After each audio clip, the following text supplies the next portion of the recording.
Assalamualaikum warahmatullahi wabarakatuh. Perkenalkan, saya Bintan Termatofikulasis dengan NIM 1057 akan menjelaskan mengenai soil quality atau pengamatan kualitas tanah yang saya lakukan pada lahan di sekitar rumah saya.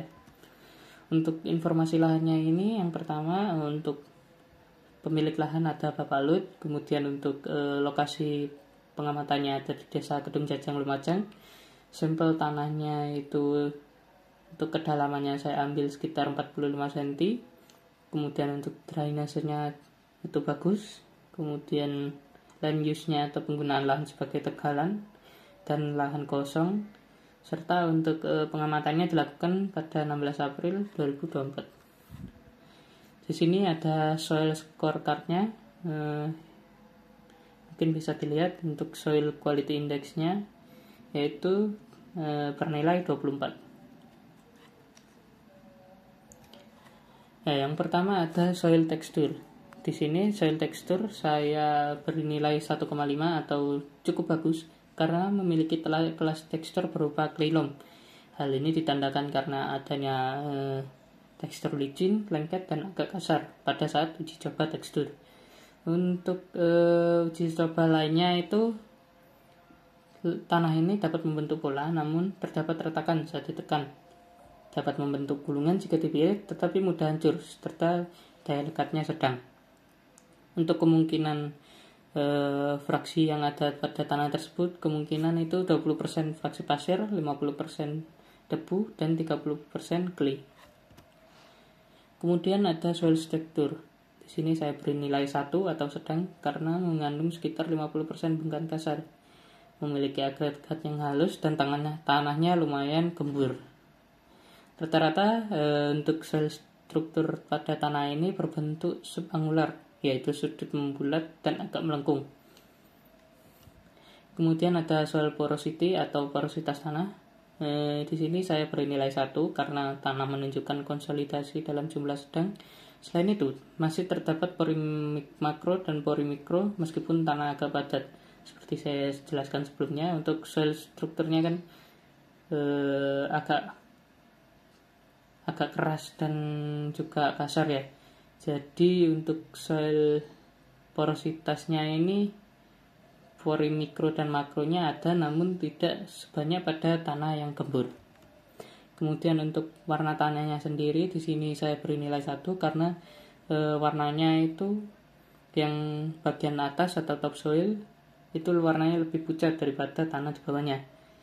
Selain itu, tanah ini memiliki warna sedikit keorenan yang mungkin disebabkan karena adanya kandungan besi pada tanah. Untuk nomor dan warna dari soil metalnya ini saya beri nilai 1 atau sedang karena terdapat bintik oranye yang mungkin disebabkan karena adanya oksidasi besi. Seperti yang saya jelaskan pada warna tanah sebelumnya. Kemudian untuk earthworm atau cacing tanahnya sendiri, pada saat penelitian saya belum menemukan cacing tanah dan sehingga saya beri nilai skor 0 atau buruk. Hal ini mungkin bisa terjadi karena tanah tersebut agak padat dan vegetasi pada lahan tersebut tidak banyak, yaitu hanya berupa rumput, semak belukar, dan tanaman-tanaman lain seperti cabai. Kemudian untuk kedalaman perakaranya ini saya beri nilai 1,5 atau cukup bagus karena kedalaman akarnya ini pada saat penggalian 45 cm ini masih dalam sekali sehingga kemungkinan sekitar 0,7 meter dalam tanah.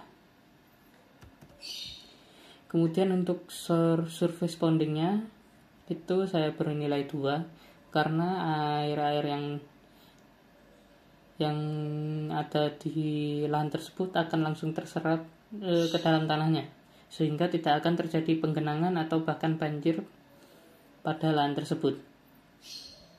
Hal ini juga dibuktikan karena jarangnya adanya banjir pada lahan dan daerah sekitar rumah saya.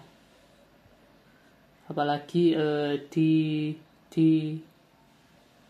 ditunjang oleh kerapatan vegetasi yang lumayan cukup. Kemudian untuk tutupan lahannya ini saya beri nilai 1 atau sedang, karena berdasarkan hasil pengamatan di lapang diketahui bahwa penggunaan lahan tegalan dengan komoditasnya ini berupa pisang dan cabai yang memiliki tutupan permukaan yang sedang, yaitu berkisar 30-70%. Berdasarkan hasil pengamatan di lapang dinilai bahwa secara visual permukaan lahan hanya ditutupi rumput, semak belukar, cabai, dan beberapa tanaman pisang yang ditanam secara random atau acak. Kemudian untuk soil erosionnya ini saya beri nilai 2 karena secara keseluruhan tingkat elevasi pada lahan tersebut cenderung datar sehingga tanah sulit tererosi, yaitu sekitar 1-3%. Selain itu, tingkat drainase yang baik dan dengan bantuan vegetasi menyebabkan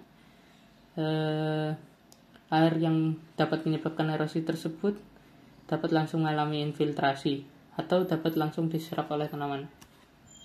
Ya, jadi untuk kesimpulannya, lahan ini dulunya merupakan tegalan tebu, namun setelah dilakukan beberapa alih fungsi lahan, kemudian saya amati berdasarkan hasil pengamatan, didapatkan nilai soil quality index yaitu 24 yang masuk dalam kategori moderate atau sedang. Hal ini dapat disebabkan karena tidak adanya pengelolaan yang intensif dan kemudian cenderung dibiarkan begitu saja, sehingga lahan tersebut hanya ditanami oleh beberapa tanaman tertentu sebagai hobi dan tidak